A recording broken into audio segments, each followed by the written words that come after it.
Chers auditeurs, bonjour, bienvenue à la radio du cinéma. Nous allons parler aujourd'hui du prix Jean Vigo. J'ai en face de moi donc Anne Gonan-Vaugeois. Bonjour Anne. Bonjour. Bienvenue à la radio du cinéma. Et son mari donc Gérard Vaugeois. Bonjour Gérard. Bonjour à tous. Alors on va développer ce fameux prix Jean Vigo. Mais avant ça, je vais vous demander de vous présenter mutuellement.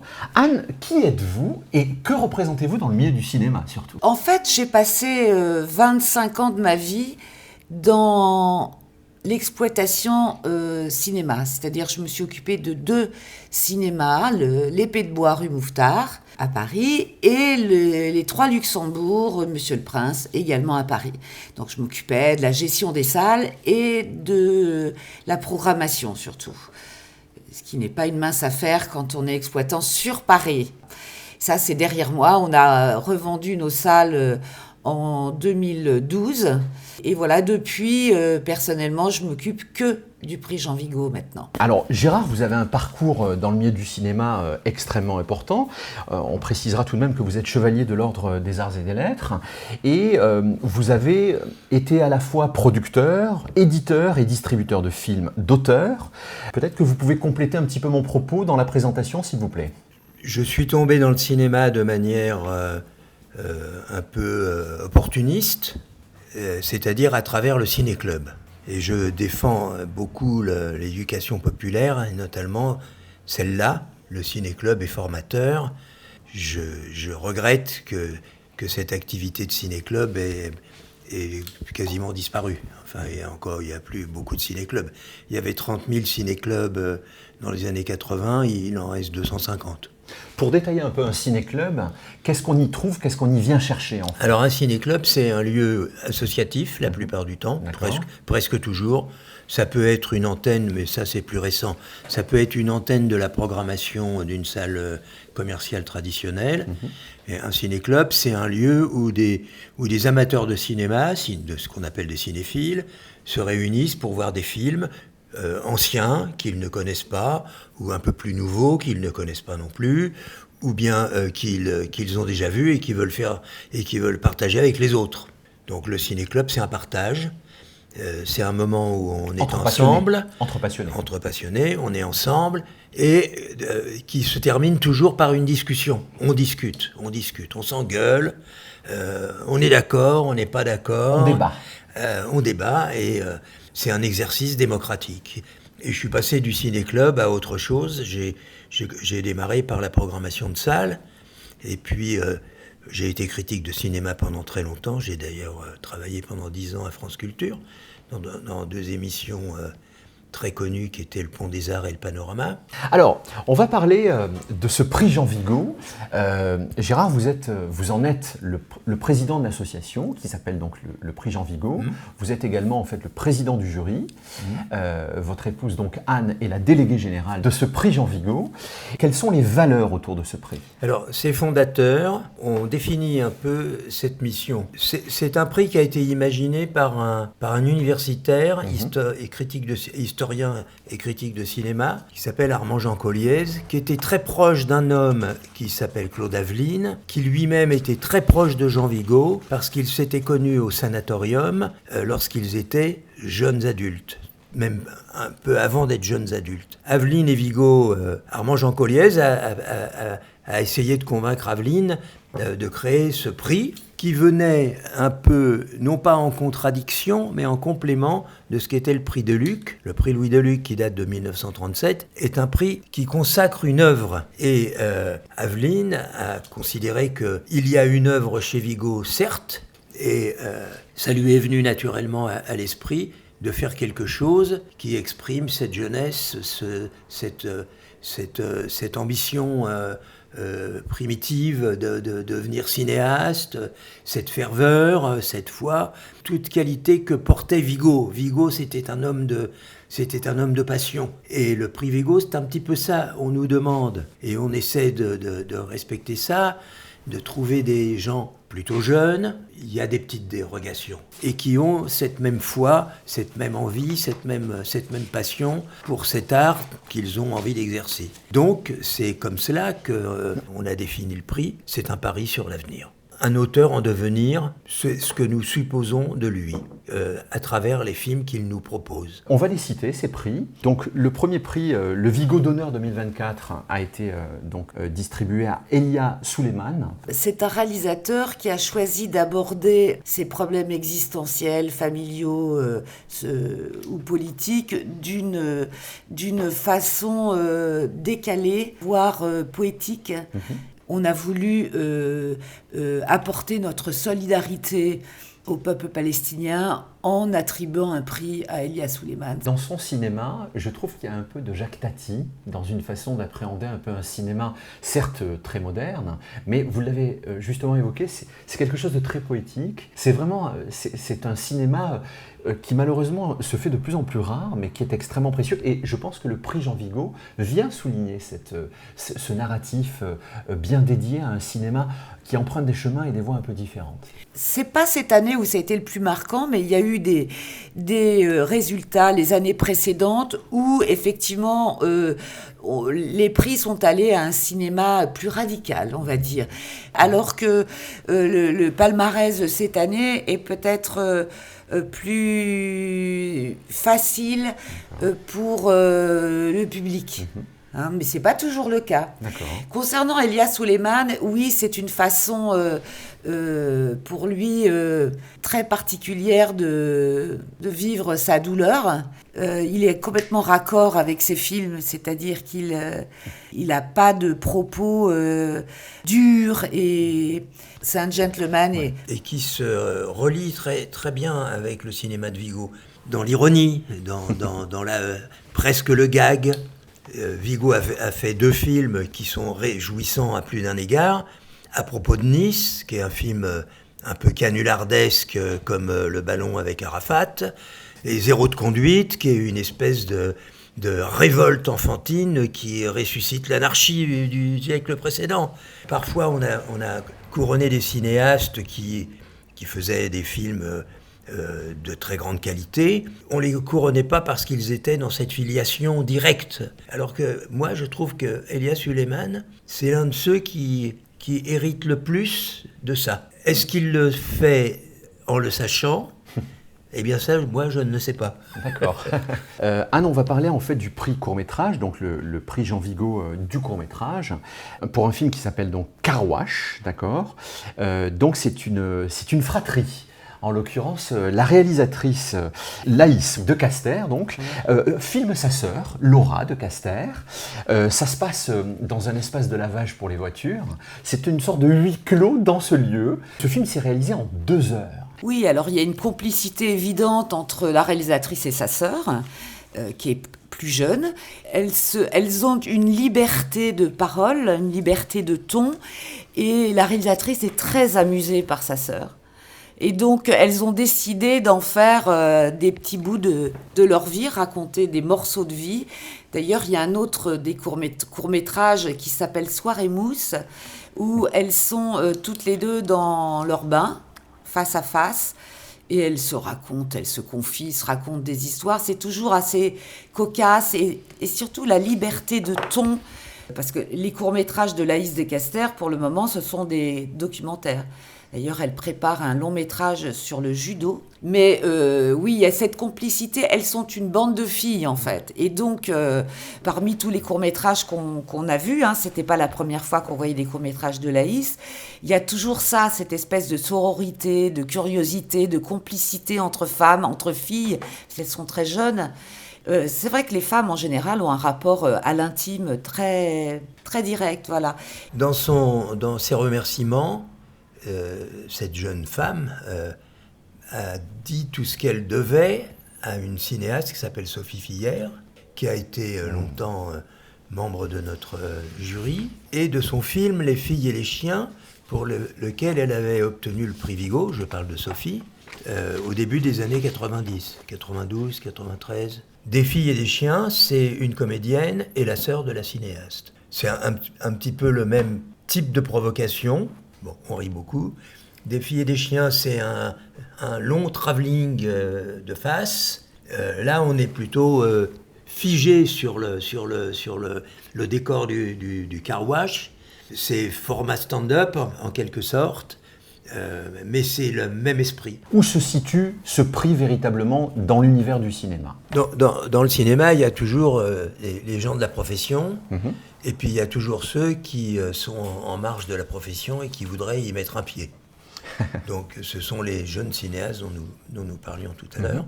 Des jeunes cinéastes, il y en a donc toujours eu. La première incursion très visible de ce principe de défendre des nouveaux venus date de la fin des années 50. Les premières années du prix Jean Vigo, on peut dire que ce sont des consécrations justifiées, mais qui ne sont pas révolutionnaires. Alors que la nouvelle vague, c'est quand même quelque chose qui a bousculé énormément les us et coutumes de la profession. Parce qu'on y trouve, dans le palmarès du prix, Alain Resnais, Chris Marker, ensuite Claude Chabrol, ensuite Jean-Luc Godard, ensuite Maurice Pialat, et si on va plus loin dans le temps, des héritiers directs de la nouvelle vague, Luc Moulet, Jacques Rosier. Alors, il y en a d'autres qui étaient sur un créneau un tout petit peu différent, comme par exemple Robert Henrico, comme Édouard Luntz. D'ailleurs, la photo de notre diplôme de l'année réunit autour de Jean Cocteau, Godard et Luntz. Le prix Jean Vigo étant à Paris sur l'avenir, on ne touche pas le gros lot tout de suite. Oui, bien sûr. On n'est pas peu fiers d'avoir découvert Alain Guiraudy, Bruno Dumont, Albert Serra, Alice Diop. Ce sont des réalisateurs absolument formidables. Alors, il n'y a que ces 4 noms qui me viennent à l'esprit. Olivier là tout de suite. Assayas. Voilà, c'est une particularité, en fait, d'accord, de ce hein. prix. Voilà. Oui. C'est le Salon des indépendants qui a ignoré les impressionnistes qui sont quand même arrivés après. C'est le Salon des indépendants du cinéma. On expose les gens qui vont être les grands cinéastes de demain. Alors, Anne, tant que vous avez le micro, on va parler donc de ce prix long métrage Jean Vigo 2024, qui a été donc attribué à Louise Courvoisier pour un film qui s'appelle 20 dieux. Alors, le film 20 dieux, évidemment, c'est un film particulier puisque les acteurs ne sont pas des acteurs professionnels. Je trouve que ce film, clairement, c'est un effet de loupe sur la vie dans le milieu rural, mais sans filtre. Une fable, en fait, qui est racontée de manière très cash, très concrète. Oui, c'est brut. Et ce qui compte aussi, c'est la sincérité du propos. On sent vraiment que la réalisatrice raconte son histoire avec beaucoup d'authenticité, de spontanéité. Je sais, apparemment, quand on regarde le générique, on se rend compte que c'est un travail en famille. Il y a beaucoup de personnes de la famille qui ont travaillé sur ce film. Oui. Et ça se sent à l'écran, on sent que tout le monde est en confiance. Une liberté totale dans les propos pour concrétiser son histoire. C'est pas non plus un film qui, adaptant des faits réels à une fiction, devient un truc à la manière de. C'est un film qui a soigneusement utilisé le réel pour en faire une fiction qui coule toute seule. Tout a l'air d'être directement vécu sous nos yeux. Et c'est d'une grande modestie. Le sujet n'est pas un objet de réflexion particulière au niveau du jury. Le grand théoricien du cinéma, André Bazin, disait que le sujet, c'était le diable. Au diable, le sujet. Le sujet n'est pas le film. Ce que nous regardons, nous, c'est la manière dont le film est fait, c'est la manière dont il avance, c'est la manière dont les comédiens traitent leurs personnages, sans boursoufler ce qui caractérise ces personnages. Il y a rien de tout ça. C'est un film modeste qui court tout seul, qui arrive au bout de son chemin. C'est-à-dire un espèce de naturalisme. Les non-professionnels ne caricaturent pas les professionnels. Et ils n'essaient pas de jouer aux comédiens qu'ils ne sont pas. C'est pas un documentaire, on n'est pas en train de filmer des choses en situation. La direction d'acteur est très très forte. Elle est maligne, la gamine, si je puis dire. Honnêtement, le naturel est d'une puissance dramatique absolue. On est vraiment dans l'action, on a l'impression qu'on est pratiquement dans le décor et dans la scène. Les comédiens essaient de s'incarner eux-mêmes et non pas incarner quelqu'un qu'ils ne sont pas. Ils ne se prennent pas pour un autre. Vous l'aurez compris, on aime tous les trois ce film, 20 dieux. On vous recommande évidemment chaleureusement le film 20 dieux, premier long métrage de Louise Courvoisier. Voilà. C'est un film qui sortira de mémoire le 11 décembre. Voilà. Qu'est-ce qu'on pourrait souhaiter au prix Jean Vigo pour la 74e édition? Est-ce qu'il y aura des choses, des petits points de détail qui vont évoluer? Est-ce qu'il y a des, je sais pas, peut-être des points qui vont nous surprendre? Ou faites-nous rêver pour teaser l'année prochaine. Alors, teaser l'année prochaine, on change de lieu puisque... C'était jusqu'à présent au centre Georges Pompidou. Voilà, le centre Pompidou ferme pour travaux. Voilà. On ne sait pas combien de temps, ils annoncent 3 ans, mais ça peut être 4, 5, 6, voilà. Donc nous allons atterrir dans un nouveau lieu, mais bon, on a de bon espoir d'être dans un lieu prestigieux. Nous essayons de développer des partenariats.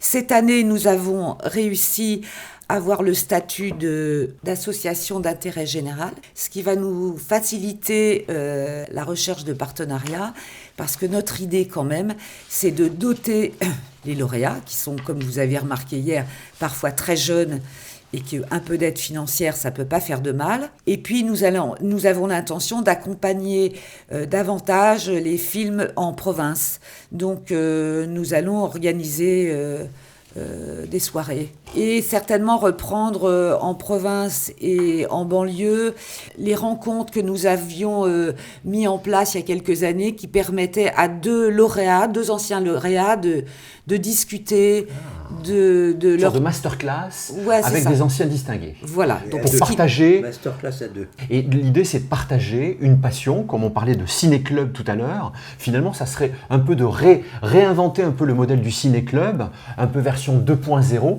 via le prix Jean Vigo. C'est un petit peu ça, Gérard, le projet ou... Ces deux cinéastes qui se parlent de leur propre cinéma et qui parlent aussi de celui de l'autre. C'est un vrai croisement d'opinions, de souvenirs, de ressentis, et on donne la parole au public pour quelque temps. D'accord. Mais le débat n'est pas la raison majeure du dispositif. Bon. On a aussi une ambition, c'est de créer un lieu de résidence. On va peu avancer avec le Moulin d'Andé là-dessus. Merci infiniment pour cet entretien. C'était un vrai bonheur de partager avec vous ce moment auprès du prix Jean Vigo 2024. Et donc, on se donne d'ores et déjà rendez-vous pour l'édition 2025. Avec plaisir. Alors, il y a une tradition à la Radio du Cinéma. Et je vais vous demander, Anne, de me donner donc, dans l'ordre votre film préféré. Ça sera également valable donc, pour Gérard. Votre film préféré, votre musique de film préférée et votre réplique préférée. Alors mon film préféré, c'est Georgia d'Arthur Penn, que j'ai eu la chance de revoir cette année à la Cinémathèque française, puisqu'il y a eu un cycle Arthur Penn. Et ce qui m'avait frappé dans ce film, c'est là aussi cette liberté, le parcours d'une femme libre, qui n'est pas toujours cohérente avec ses histoires d'amour et n'est pas toujours ouverte à l'amour des autres. Enfin bon, j'avais trouvé le film formidable et le revoir, ça m'a fait très plaisir et je l'ai fait découvrir à ma fille donc il y a quelques mois. Good evening, kiddos. All the boys loved Georgia, but Georgia loved only 3. My days as a virgin are drawing to a close. Ma musique préférée, la formidable musique écrite par Georges Delrue dans Le Mépris de Jean-Luc Godard. C'est une musique encore à l'heure actuelle qui me ferait presque tirer les larmes aux yeux, tellement c'est beau.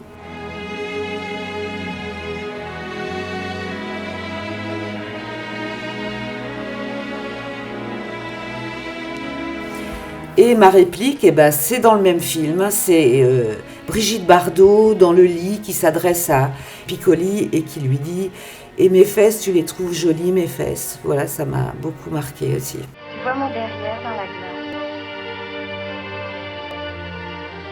Oui. Tu les trouves jolies, mes fesses? Oui. Très. Gérard, c'est à vous, on vous écoute. Alors, mon film préféré, c'est le film, pour moi, qui exprime ce que je découvrais en découvrant le cinéma. C'est le film par lequel tout a commencé. c'est Nosferatu le vampire, c'est un film de 1919, une adaptation très libre du roman de Bram Stoker. C'est un film muet, en noir et blanc évidemment. C'est un film de vampire, mais c'est aussi beaucoup plus que tout ça. C'est un chef-d'œuvre de l'histoire du cinéma mondial. Nosferatu le vampire. J'étais vierge de toute connaissance de cette génération de films, de ce genre de films, d'où qu'il soit, et ça a été un choc émotionnel très fort. Pour ce qui concerne la musique, c'est encore sur des critères semblables que je réagis. La musique que je préfère, c'est celle qui est une adaptation partielle de la cantate de Serge Prokofiev pour Alexandre Nevsky. Alors la cantate, c'est une chose, et la partition de Prokofiev pour le film est totalement adaptée au film. Il l'a écrite spécifiquement pour, même en reprenant les éléments de la cantate. C'est pas exactement la même musique. C'est un film de Serge Mary-Lois Eisenstein qui date du milieu des années 30, je sais plus, c'est 34 ou 35. Et c'est un film magnifique, c'est un film épique. C'est un film sur la lutte contre l'oppression. C'est un très très très beau film, d'une grande puissance émotionnelle et esthétique. Et alors la réplique que je préfère, parce qu'elle peut s'exprimer dans n'importe quelle situation, c'est celle d'Anna Karina qui déambule sur une plage dans Pierrot le Fou. Elle répète sans fin, comme une antienne, « Qu'est-ce que je peux faire ? Je sais pas quoi faire. Qu'est-ce que je peux faire? Je sais pas quoi faire. Qu'est-ce que je peux faire? Je sais pas quoi faire. Non, j'écris. Cette espèce de répétition à l'infini, c'est absolument génial. Action. Gérard, laisse tomber ta blanquette. Allez, viens, on va écouter la radio du cinéma. Faut que je coupe le feu, là. Sinon, elle va être trop cuite. Mais allons-y, écoutons la radio du cinéma, bien sûr.